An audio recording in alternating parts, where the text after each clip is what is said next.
going on, you mother fathers? It's the Showdown Hoedown, where we're going to be breaking down Monday Night Football, the Showdown slate, because it is the Showdown Hoedown. What's up, new guy? I'm the Degenerate 75. I'm a high-limit DFS player who focuses exclusively on two sports, golf and football. Tonight we're doing NFL. So here you go. Here's my schedule. If you like the cut of my jib, come check it out. I do a lot of content, you mother father. Hey, something you want to know, I just crossed 5,000 followers between Twitter and YouTube, and as a big thank you, I'm doing a $100 giveaway.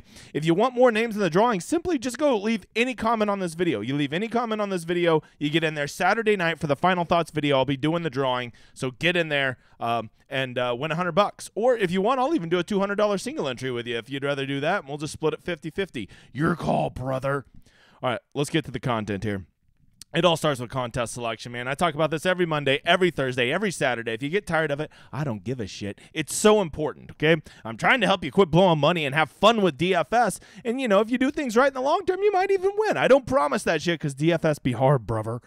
All right, the first thing you want to know. Here's just your rule tonight. You see right here where you can go enter a contest. You see that little M? That stands for mass multi-entry. That means you can enter multiple lineups in that, right? It's not a single entry, right? So here's the rule. This is all I want you to do. Here's your lesson for today. Just do this for me. New guy. It's going to get you real far in life.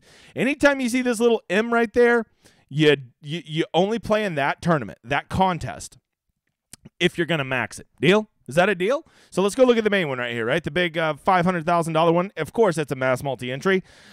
You can put up to 150 lineups in that. So you have my blessing to go play in that if you put 150 lineups in it. I will warn you, that's going to cost you $2,250. That's $2,250, which you probably don't want to do on a Monday night slate. So don't do it, okay?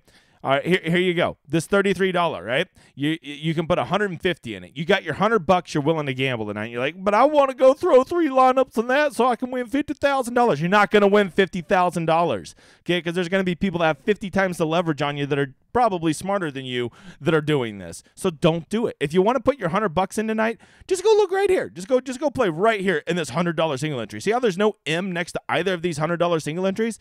It's because you can only enter one. So now you're entering one lineup. They're entering one lineup. Way better. If you're like, but I want to do more one lineup. Okay. Then go check out the $50 single entries or the $5 single entries, right? You can still play $100 worth and still play single entries and do 5 single entries, right? So you're doing 5 versions of your lineup and putting it across 5 single entries. Plus, if you don't know, in single entries, the chalk gets even worse than in the mass multi-entry. So if you have some hot take tonight that you're going to fade Jalen Hurts at 95%, well, just know he'll probably be 99% in a single entry because chalk is always more concentrated. That is your lesson tonight. Do it. If you're going to go play in the big $15 tonight and put your 10 lineups in there, please just Venmo me the money.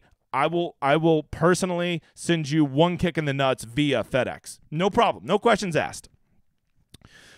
Did you know I have my own league? Every Sunday we have our own league. No strings attached. You don't have to do an email. You just go hop in it. Here it is right here. Make sure you're hopping in the link in the description, not the stupid one that DraftKings resends out every week, right? Go hop in this new one, week 11, right here, right?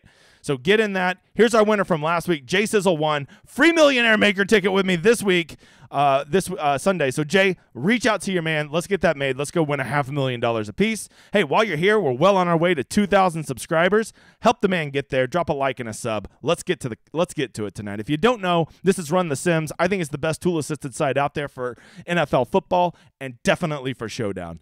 As you can see, we got a 44-point total tonight. Relatively low until you see that it's an 11-point line. So that means that Philadelphia still has a almost 28-point implied total, which is very high for the NFL if you don't know, new guy. The poor Commanders only have a 16-point total. So right there, that basically already tells us so much of what we need to know. Right off the hop, we already know that the vast majority of lineups tonight for Showdown are going to be 4 2s and 5 1s. And 3 3s, right? And the 4 2s and the 5 1s leaning towards Philadelphia. Furthermore, what else? The other thing we can draw from that is that defense and kicker for Philadelphia are going to be vastly over-owned. And most importantly, we know that the Philadelphia players are probably going to be in the captain spot, something like 75% of lineups. That is a lot of useful information because if you don't know here, brother, I'm not going to give you a single fucking pick today. I don't tell you who to play. I'm going to tell you some game theory, and you're going to come up with your own script and your own way of playing and your own picks, and you're going to win. So We need to know that information so we can make savvy lineups. So what we're going to do is we're going to run the sims. I've already ran them, and here you go. This is what we're looking at, right? What a surprise. Jalen Hurts is showing up in the optimals 84% of the time. That's about as high as you ever see. It is really hard to come up with a game script in which Jalen Hurts doesn't get there, right? Other than like he breaks his leg in the first quarter. Heaven forbid. Jalen gets Hurts.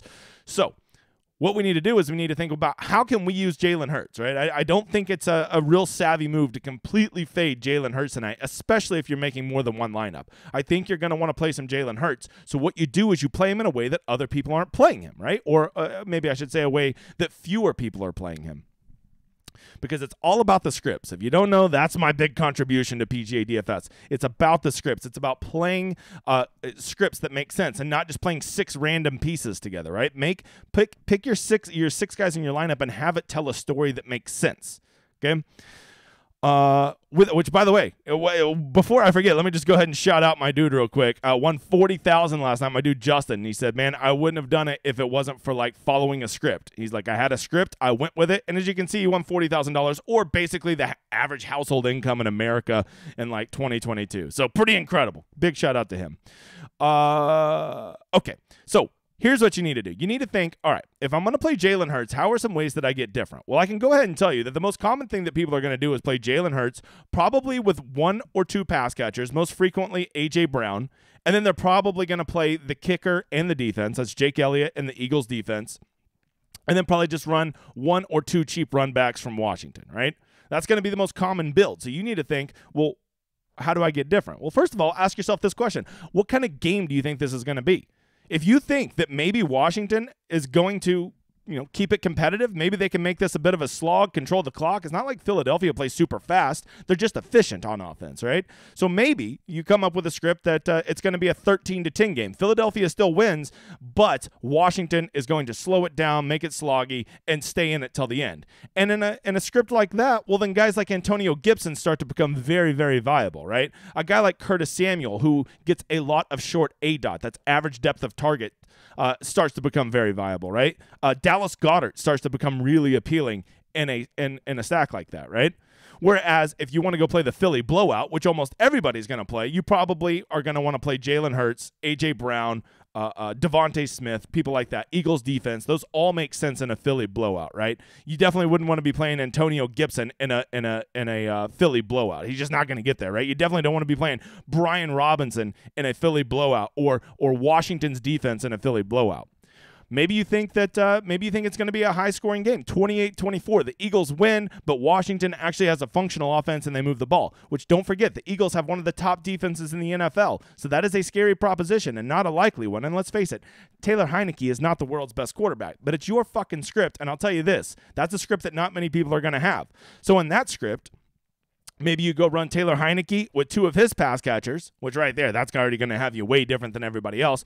Run Jalen Hurts with 2 of his pass catchers, but instead of making it the 2 most obvious ones, maybe you go get a Kenneth Gainwell, right? Hope he catches a screen and takes it to the house. Maybe you go get a Quez Watkins and hope that he catches a bomb. Those are some ways that you could, possibly play some guys that would fit into that shootout script, right? Once again, your script, I don't give a shit who you play. All right. But no matter what you do, you got to be cognizant of your lineup, and if it does hit, do you really want to be in a 478-person train? Well, the first thing you can do is just go look at who's going to be the most negative leverage plays tonight. And the biggest one is Devontae Smith. If you don't know, Devontae Smith's only scored over 20 fantasy points once this whole year. At $8,000, he's not exactly cheap. And yes, I will agree. If I'm playing Devontae Smith, I'm playing him in the captain, because if he has a game, he's going to have a game. But Devontae Smith in the flex, to me, is like one guy that you should really look at who's going to be overvalued. He's going to come in around 45% combined ownership, yet he's only showing up in the optimals less than 30% of the time. That's a huge negative leverage play. Where on the flip side of that, Curtis Samuel is only going to probably come in around 25% ownership, yet he's showing up in the optimals 37% of the time. He gets there in almost every script. Even if Washington's getting blown out, Curtis Samuel could still get 6 catches for 60 yards, and if you're lucky, maybe fall into the box for a scrub touchdown. Other guys that make sense. If you really want to not play Jalen Hurts in the captain spot, well, then you got to start looking at Miles Sanders, right? Miles Sanders does not play nicely with Jalen Hurts. When Miles Sanders has big games, they almost directly correlate to vulturing Jalen Hurts. So if Miles Sanders goes for 120 and 2 rushing touchdowns, that is taking away a lot of the upside of Jalen Hurts. You still would probably want to consider him for the flex, but if Miles Sanders is going to get there, there's a very good chance that Jalen Hurts is a lot less likely to get there, and maybe that's the way you get off Jalen Hurts is you go play the Miles Sanders script. That's one way to do it, right? I will say this, if you're going to play A.J. Brown at captain, which makes a ton of sense, he gets an insane amount of targets. He is definitely their alpha receiver. I think if you play A.J. Brown at the captain, you almost certainly have to play Jalen Hurts as a flex, because if Brown gets there, that probably means Hurts is getting there too, right? So you got to be aware of how these things correlate with each other. To me, the big play is instead of playing Devontae, just go play Dallas Goedert. They're almost the exact same price. One's going to be more highly owned than the other. Devontae's going to be higher owned than Dallas Goedert, but Dallas Goedert is actually way more efficient with his targets than Devontae is, and there's not a ton of targets to go around. The Eagles aren't even throwing the ball 30 times a game for their past 3 games out, so that really makes you got to ask yourself, do you really want to play Jalen Hurts with 2 pass catchers? Maybe you play Jalen Hurts, 1 pass catcher, and then go run the kicker or the defense from the Eagles if you're really big on that 4-2, right? That would be a way to be different. It's just run, a kicker, a defense, a pass catcher, Jalen Hurts, run it back with 2 commanders, right? That's a way to get different.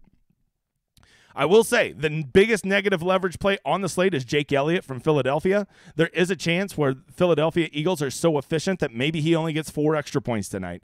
And in that case, do you really want to be eating 32% ownership on a kicker?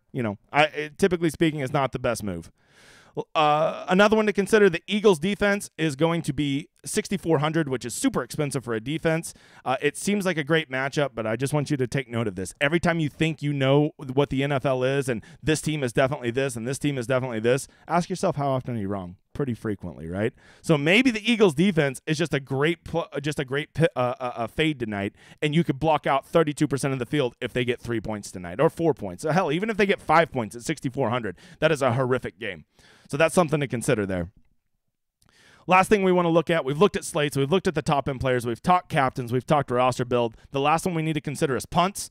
Probably your best punts tonight are going to be from the Washington side. I guess you got Quez Watkins, Kenneth Gainwell over on the Eagles, but they're both in the 4,000s. Those aren't your traditional punts.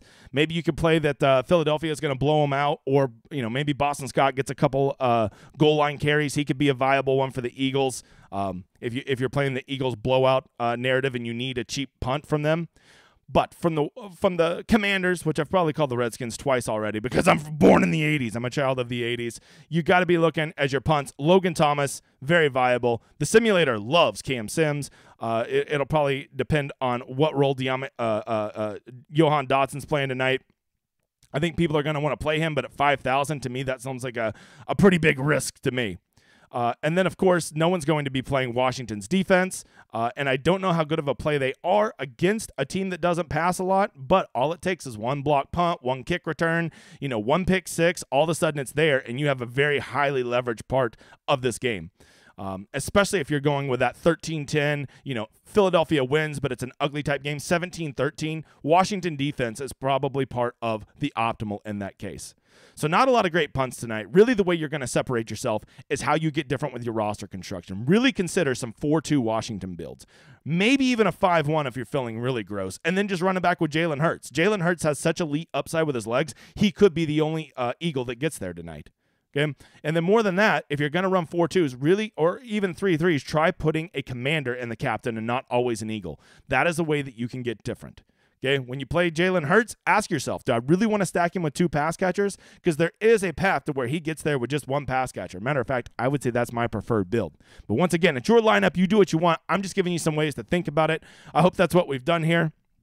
If you want more content, I do a stream every Monday and Thursday from my Discord where we will go over it. I'll be answering questions. If you're interested in that, it's connected through my Patreon. Get over there. We're well over 300. It's to the moon. We do college football over there, which has been printing money. We do PGA. It's awesome. And hey, go give me a follow on Twitter. Look at that. We're blasting through almost at 3,300. I appreciate all you guys watching this video. Don't forget to like and subscribe. Help the channel grow. The big guy appreciates it. Kick some ass tonight. Go get some awesome screenshots like my man Justin did last night. And I hope you kick some ass tonight. Tweet it at me if you do. Reach out to me on Twitter if you ever have questions. I won't big dog you. I don't take myself too serious. I'm out of here, you mother fathers. Good luck tonight.